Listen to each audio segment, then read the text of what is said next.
The smell is the first thing that hits you, but it's not what you expect. You've spent years in the cleaning industry.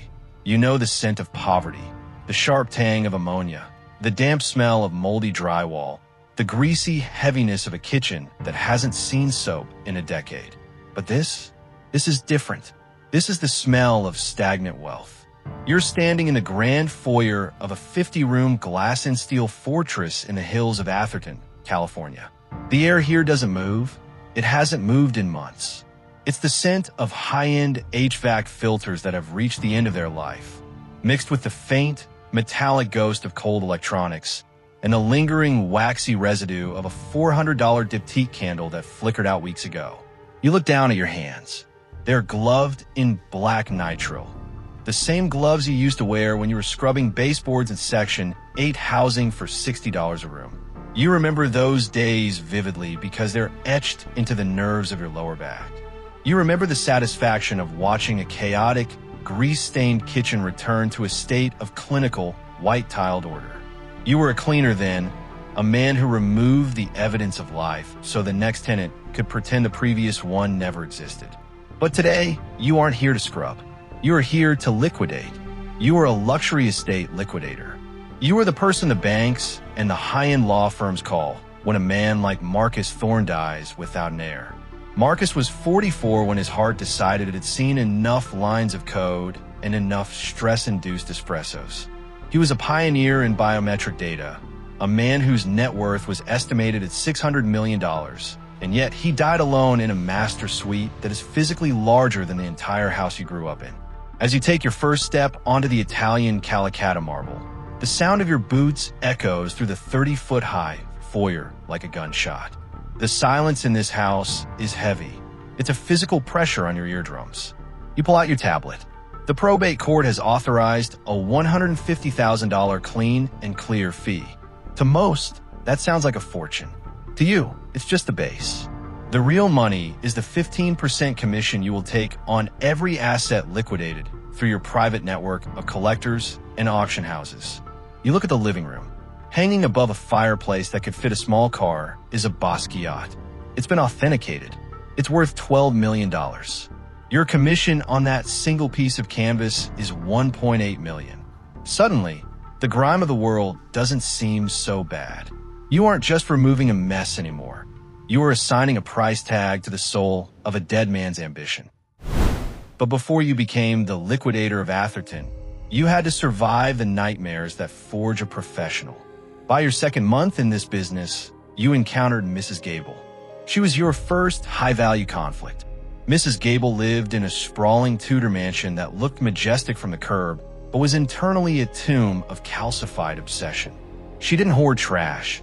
She hoarded history. Specifically, she hoarded 4,000 porcelain dolls. As you stepped in her foyer, the air was thick with the scent of mothballs and damp lace. Every square inch of mahogany shelving was packed with glassy-eyed Victorian figures, their painted faces cracked like eggshells. For 3 days, you engaged in a psychological trench war.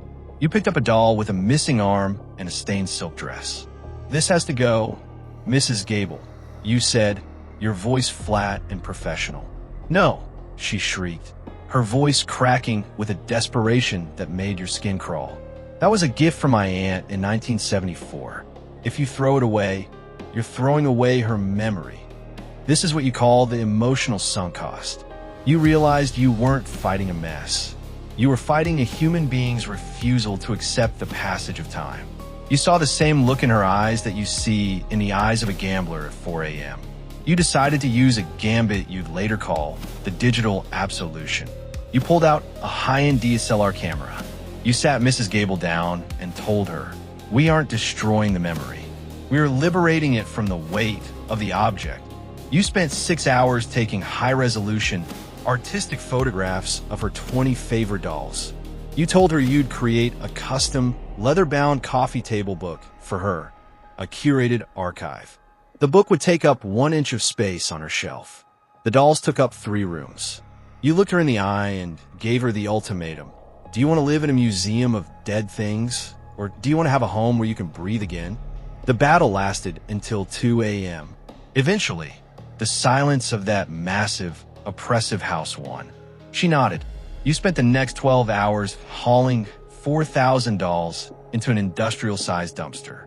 Each clink of porcelain hitting the metal floor sounded like a cash register to you. You charged her a difficult case premium. Your invoice was for $4,500. She paid it without blinking. That was the day you realized people don't pay you to clean. They pay you to give them permission to let go of the things that are killing them. By year 3, your business had mutated. You were no longer an organizer. You were a luxury asset manager. You had moved from the suburbs to the penthouses of the ultra-wealthy. This is where you discovered the secondary market gold mine. You were working for a venture capitalist who was downsizing after a particularly scandalous divorce. He told you to clear out his junk room, a 500-square-foot space filled with outdated electronics, old gym equipment, and boxes of unsorted mail. He gave you a flat fee of $15,000 just to make it all vanish in 48 hours. As you were digging through a plastic bin labeled old cables, your fingers brushed against something cold and heavy. You pulled out a small, unassuming cardboard box buried under a tangle of firewire cables. Inside, wrapped in a tattered microfiber cloth, was a watch. It was a 1968 Rolex Daytona, reference 6239, with a Paul Newman dial. To the untrained eye, it was just a dusty, old chronograph with a plastic crystal. To you, it was a lottery ticket. You called a client. You could have stolen it. He would never have known. But you've built your empire on a reputation for ruthless honesty. You told him you found high-value horological items in the debris. He trusted you. You offered him a deal. You would handle the restoration and the specialized auction of the piece for a 20% finder's and management fee. He agreed, assuming the watch was worth maybe 5 or 10 grand. You took the watch to a specialist in Geneva. You spent $3,000 of your own capital on a sympathetic service, keeping the original patina, just cleaning the movement. 4 months later, the watch went under the hammer at a boutique auction house. The final hammer price, $245,000. The math was beautiful. After the auction house took their cut, the net was $208,000. Your 20% fee was $41,600, plus your original $15,000 fee. You made over $56,000 from a room the owner considered a nuisance. This was your turning point. You stopped thinking in hourly rates. You started thinking in yield. You took that $41,000 and you didn't buy a car. You didn't buy a watch for yourself. You reinvested every cent. You purchased a 1,000-square-foot climate-controlled storage facility. Why? Because you realize your clients are addicted to the purge and store cycle. They want to get rid of things, but they aren't ready to sell them yet. You started charging them $500 a month per vault to store the things you've organized out of their homes. It was pure, scalable, passive income. You are now being paid to move the clutter, paid to store the clutter, and eventually paid to sell the clutter. You had become the master of the waste economy. You didn't get to this level by staying on your hands and knees. You realized early on that you couldn't scale a mob, but you could scale a system. This is where you built the Ghost Army to manage 12 estates simultaneously. Estates that span from the penthouses of Manhattan to the villas of Lake Como. You stopped looking for cleaners and started looking for invisible people. Your hiring process is a masterclass in clinical detachment. You don't want resumes, you want ghosts. You look for former museum curators who were laid off during the last recession, ex-intelligence officers who understand the value of shredded document, and high-end forensic cleaners who don't flinch at the sight of a messy death. Your overhead is a monster that never stops eating. You're burning $85,000 a month just to keep the lights on and the NDAs signed. You pay your teams triple the market rate, not because you're generous, but because silence is the most expensive commodity in the world. They arrive in unmarked white vans. They wear gray coveralls with no logos. They enter a billionaire's inner sanctum, and within 6 hours, they've indexed every salt shaker and every secret ledger. They are the human manifestation of order. But the real heart of your empire is Lazarus. That's what you named the proprietary software you spent $300,000 developing. Lazarus is an algorithm of the afterlife. It's plugged into the hidden APIs of secondary luxury markets in Shenzhen, Dubai, and London. While your ghost army is scanning a gold-plated fountain pen in a dead man's study, Lazarus is already cross-referencing its serial number against 3 decades of auction history. It calculates the grief multiplier, how much more a collector will pay for an item because it belonged to a man who died in a scandal. You sit in your climate-controlled office, 3 monitors glowing in the dark, watching the numbers dance. You aren't just cleaning a house, you're arbitrage trading a life. You're managing $1.2 billion in aggregate assets across 12 properties. The stress is a low-frequency hum in your teeth. One mistake, one leaked photo of a billionaire's shame closet, and your insurance premiums, currently $100,000 a year, will skyrocket, or worse, your reputation will be liquidated.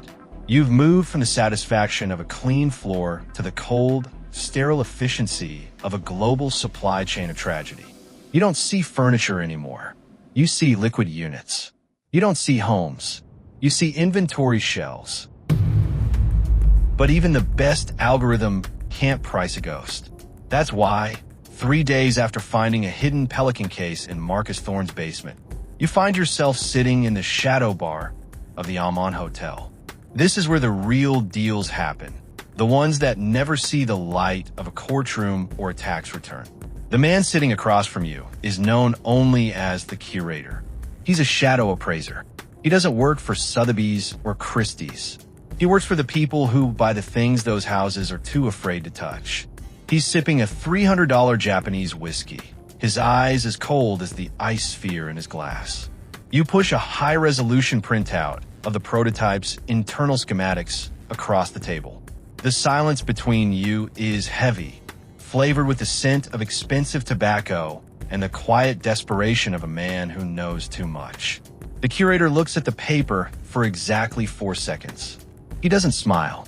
He looks like he's just seen a ghost. "Do you know why Marcus Thorne never released this?" he asks, his voice a gravelly whisper. "The board said it was neurological side effects." You reply, sticking to the official narrative. The curator lets out a short, dry laugh. The board lied to save their stock price. The Thorne Eye wasn't a visual device. It was a biometric harvester. Marcus wasn't trying to give people augmented reality.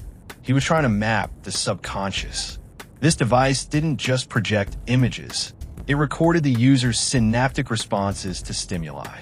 It was a machine designed to mine the human soul for data. He leans in closer, the smell of peat and old money emanating from him. He was testing it on his employees, in the lower levels of his research retreats. The accidents Thorne paid to cover up weren't just headaches. They were total psychological collapses. He was building an AI trained on the raw emotions of terrified men. That's the real source of the Thorne billions. It wasn't innovation. It was theft of the human experience. The curator slides a business card across the table. It has no name, just a 12-digit number embossed in black on black. There's a buyer in Macau. They don't want the tech for the optics. They want the training data still stored in the internal drive of that prototype. If you hand over that Pelican case, they'll wire $50 million to a Swiss account of your choosing. No probate, no commission, just pure, unadulterated wealth. Your heart hammers against your ribs like a trapped bird. $50 million. It's the get-out-of-jail-free card. You could retire. You could buy your own island and never see a dead man's lemons again. You could finally have the order you've been chasing your whole life. You go back to the Thorne mansion. You stand in that 25,000 square foot vacuum, looking at the Pelican case on the kitchen island. You think about the $50 million. You think about your ghost army waiting for your next command. You think about Lazarus and the cold, perfect efficiency of your life. And then you look at the floor. There's a smudge of dust near the baseboard that your team missed. You realize that you've become part of the system. You've moved from doing the work to managing the system. And in the process, you've lost the very thing that made you good at this, the love of order. The economics of the liquidation industry are a spiral. You start with a mop. You end with a spreadsheet. You build a network of specialists. You become a conductor of a symphony of consumption. and you learn that a $100,000 cleaning fee is just the cost of doing business for a $500 million estate. You learn that global auction networks are just fancy ways of saying fences for the ultra-wealthy. You are at the peak of your career. You have the glass-wall condo. You have a 7-figure bank account. You have 3 identical black suits. But you are standing in a dead man's house, looking at a prototype that represents the very stress and moral decay that killed him. This is the psychology of possession. You start to analyze Marcus. Why did he have 50 rooms? He only used 3. Why did he have 24 Patek Philippe watches? He only had 2 wrists. Why did he have a library of 5,000 books he never read? It's the order versus chaos trap. We collect things to create a wall against the chaos of the world. We think that if we own enough stuff, if our environment is curated and organized and expensive enough, we can control our destiny. But Marcus Thorne is still dead, and you are still the one who has to clean up his lemons. You look at the Thorne Eye prototype. If you sell it, you're rich. If you report it, it gets caught in probate for a decade. If you destroy it, the mess is gone. You choose a 4th option. You realize that the order you've been building, your business, your brand, your 15% commission, is just another layer of clutter. You've been liquidating lives, but you haven't been living your own.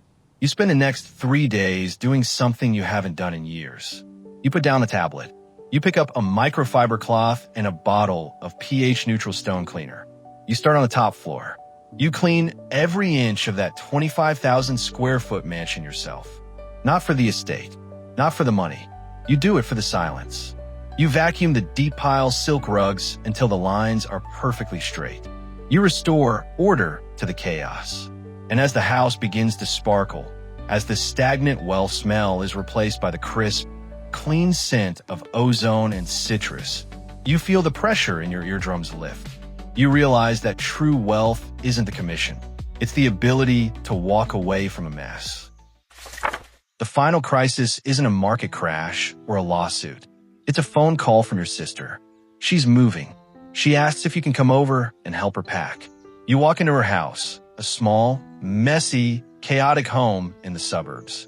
It smells like burnt toast, and the sound of screaming toddlers is deafening. To your professional eye, it is a disaster zone.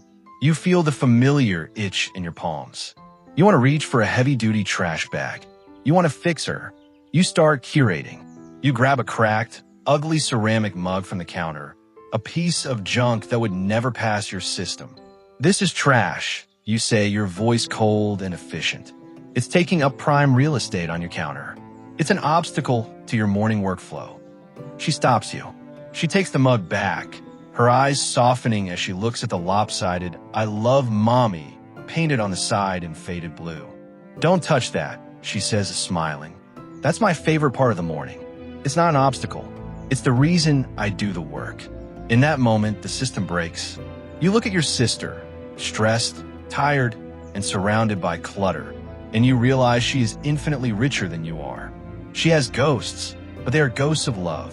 You have order, but it's the order of a graveyard. You don't quit the business, but you dismantle the empire. You sell the storage facility. You stop the high-stakes liquidation. You realize that true wealth isn't the money you made from other people's trash. It's the freedom to let your own life be a little bit messy without it breaking you. You go back to your glass condo.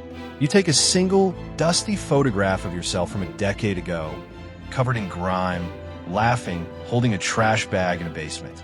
It doesn't fit the aesthetic. It's clutter. You put on the shelf anyway. True minimalism isn't about having nothing. It's about having nothing that doesn't serve your soul. You've spent your life cleaning up the messes of the world, only to find that the mess was the only thing that was real. You take a deep breath. For the first time in a decade, you don't look at the clock. You just sit in the silence, in the stillness, in the beautiful, unoptimized moment. That's it for today's file. The story you just heard might be fiction, but somewhere in the world, someone is living this exact reality right now. Maybe even you. I hope this gave you a perspective worth keeping. What was the most eye-opening part for you? Tell me in the comments. I'll be declassifying more of this world soon. Subscribe to see what's next.